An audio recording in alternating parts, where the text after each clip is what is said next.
I have leftover rice. What do I do with it? If you want my guide to making rice with a rice cooker, this is for you. This is the Zojirushi rice cooker. So I have this container where I keep all of my rice. I always use Nico. It's a type of brand. If you happen to find it, you find it. But this is a short grain rice. Now you always want to keep your rice in an airtight container like this. Guys, you want to keep this in an airtight container mainly because critters and bugs can get into your rice. They love it, which is also another reason why you want to rinse the rice before cooking it. Well, also you want to rinse that starch off. Something that an Asian grandma will usually say is, you're getting fat, you need to rinse your rice. And that kind of does hold true. A lot of starch will, you know, it is more fattening, but it is good. I do tend to rinse my rice quite a bit. I rinse it till it's like very clear water.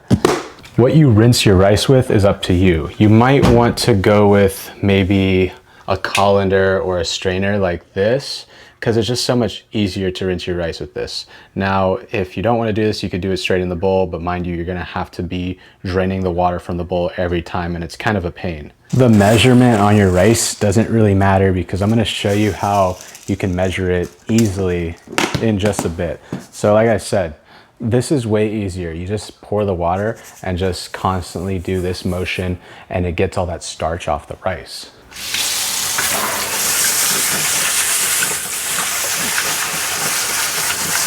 I remember at work, I used to have to do so much rice, so I would use the giant colander and just put it in that, because when you're working with big batches, it's so much easier. So see, when I use the colander, it allows me to rinse it without possibly losing some rice. Let me just show you, for example, if I were to put this into the bowl or into the rice cooker bowl, and if I were to fill it up, and then if I were to just go ahead and do this motion, I'm gonna have to strain it with my hand or even just a colander, and then I'm gonna possibly lose some rice. So this is why I prefer just to do it in the frickin' strainer, and that allows me to get all that starch off the rice and whatever may be on my rice.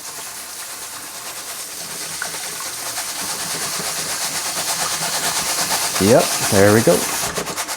We'll strain, and we're all good. And now I'm just gonna fill this up with some H2O. You wanna go to that first line on your pinky. Now you might be asking, we all have different sized fingers. Well, I typically find this to be very accurate. Everybody at work did the pinky. Every like Asian grandma does the pinky. So just go up to your pinky for your fill level. So what I do is I'll just kind of eyeball it until my fill level's at my pinky, first line. And there you go. That's all I need right there. And then of course, if you do want to measure, it has little measuring units on there, but I don't even do that anymore. Just the pinky for me. Okay, now let's get to the rice cooker portion. I'm gonna show you how I use the Zojirushi. So first, there might be many options, so it can be very confusing for you. Let me lower this ISO just a touch. We have jasmine, sweet sushi, mix, quick, umami.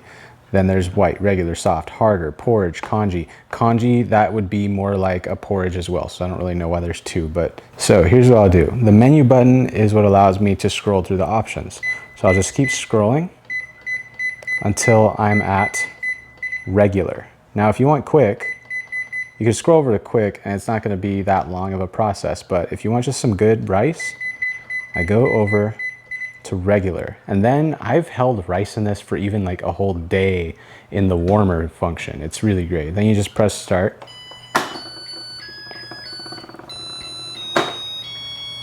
And then this guy is gonna give you a little song, a little playback, and you just let this go for that duration of time, 55 minutes. And then from there, I just like to let it sit in the rice cooker for a good 5 to 10 minutes because it's just not quite fully there. It's still a little wet and it needs to be a little drier.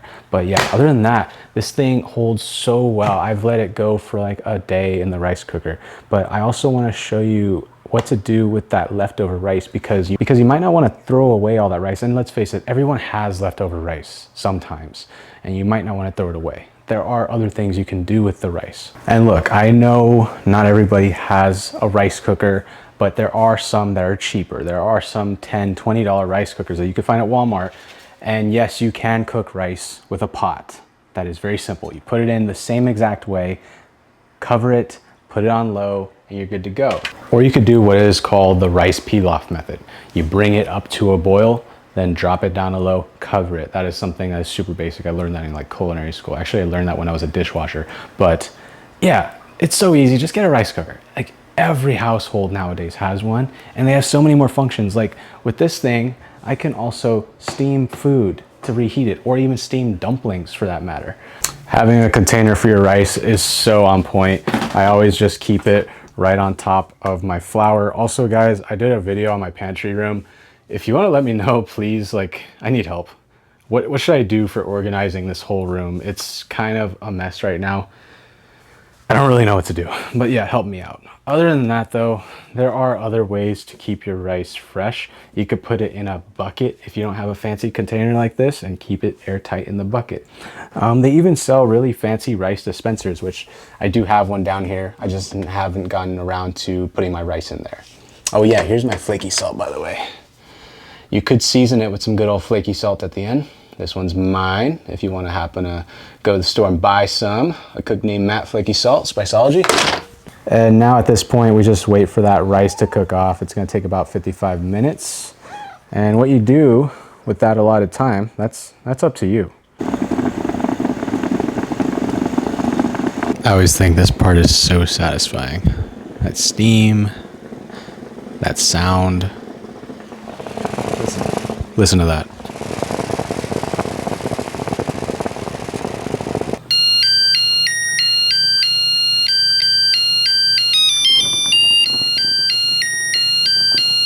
I love this sound.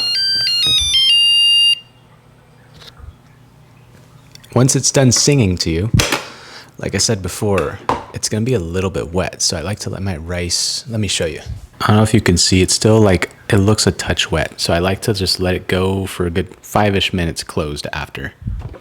Another thing to get, it's not necessary, but this little rice paddle. This is perfect for gripping the rice. You can use, where do I got it? You can use like one of these, little like spatula, but this one's better because it just grips the rice. And we just give it a little fluffy fluff. White rice. I don't really know if this is a tip. I feel like it's kind of obvious, but you could put your rice into a little bowl like this, and it makes the presentation really nice. Check it out. Take your bowl, and voila. And then you can sprinkle some furikake on that rice. Or whatever you want. Put ranch on it, I don't care. Actually, ranch would probably be fucking good on rice. God, I'm so trashy. Anyways, this is just why I recommend a rice cooker. It makes your life easier because now I could just leave that rice in there and have an egg whenever I want. And this is gonna keep it nice and warm. Now, check this out. Look, I have leftover rice. What do I do with it? Now here's one of my all-time favorite things to do with leftover rice. It involves this, mirin. If you don't have this, just some vinegar and sugar, like rice wine vinegar and sugar. I just add in like a little splash of mirin. I will have recipes in the future because I'm working on a cookbook right now. Anyways, just give that a little mixy mix. And it should be still like very sticky, by the way. Just like that, nice and seasoned rice, okay? And then you take a little tray, like a sheet tray, that is lined with plastic wrap, like this.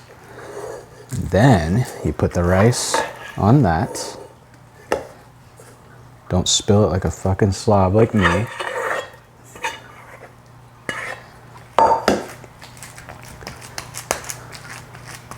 That goes down. You want to mash it down real good. Evenly disperse it.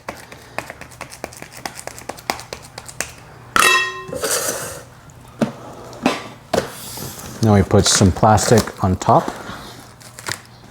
nice and tight.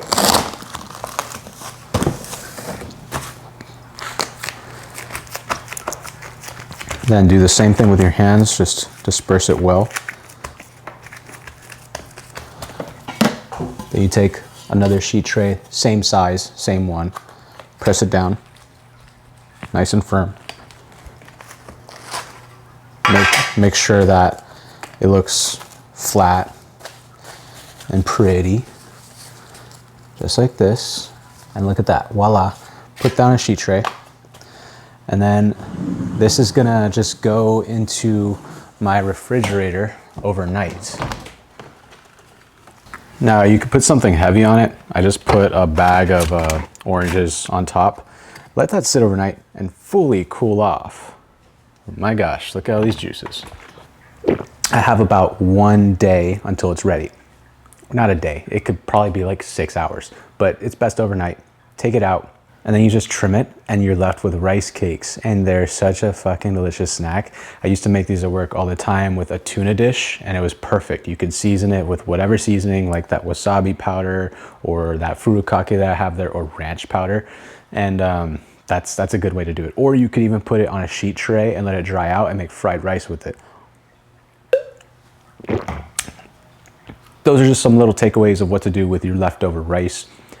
And that is just how I use a rice cooker. Let me know what else you would like to see me do with a rice cooker. I can't really go more in depth on it other than making rice. I don't know.